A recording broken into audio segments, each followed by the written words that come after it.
திருப்பரங்குன்றம் சம்பவத்தை கண்டித்து பாஜக சார்பில் ஆர்ப்பாட்டம், 8 பேர் கைது. கிருஷ்ணகிரி மாவட்டம் ஊத்தங்கரை ரவுண்டானா பகுதியில் மதுரை திருப்பரங்குன்றம் சுப்பிரமணிய சுவாமி கோவில் முன்பு இந்து முன்னணி சார்பில் இன்று மதியம் 3 மணி அளவில் பாரதிய ஜனதா கட்சி சார்பில்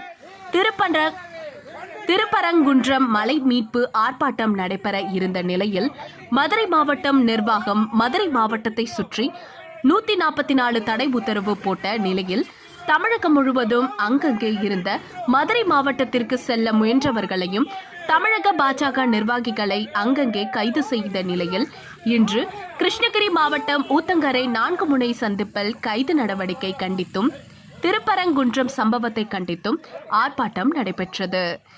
இந்த ஆர்ப்பாட்டத்தில் தமிழக அரசை கண்டித்து கோஷங்கள் எழுப்பப்பட்டன.